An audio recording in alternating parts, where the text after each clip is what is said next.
फेरीवाले जे आहेत ते सगळे उठवलेले आहेत।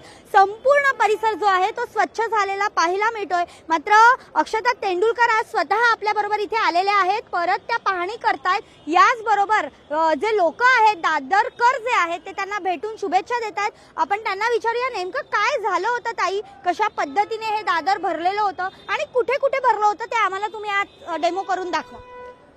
सर्वप्रथम मी एवढंच सांगेल, दादरच्या प्रत्येक इंच मला वाटतं फेरीवाल्यांमध्ये भरून गेलेलं होतं। आणि दादर म्हटले की व्यापार, आपल्याला माहिती आहे फेरीवाले आधीपासून बसतायत, पण आम्ही फेरीवाल्यांच्या विरोधात पण नाही। आम्ही काय म्हणतो, जे अधिकृत आहेत, जे जुने फेरीवाले स्थानिक आहेत, मराठी आहेत, त्यांना व्यवसाय करू दे।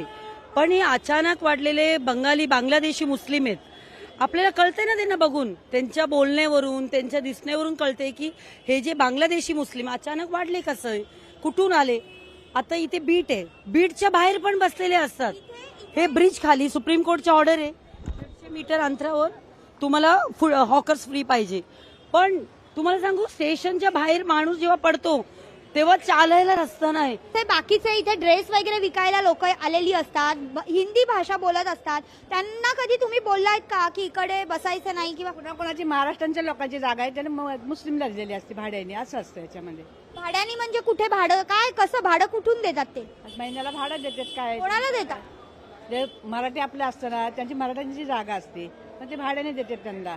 पण कुठली जागा, म्हणजे त्यांची जागा नाहीच आहे ही कुठची?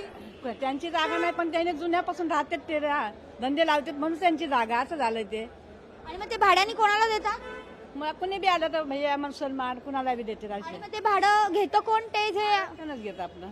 दादरमध्ये काही हे ना एग्रीमेंट्स होतात फुटपाथला, हे आम्ही फक्त आंदोलन करू शकतो, आम्ही निवेदन देऊ शकतो, आम्ही ऍक्शन नाही घेऊ शकत। ऍक्शन कोण घेऊ शकतो? बीएमसी आणि पोलीस जॉईंटवर।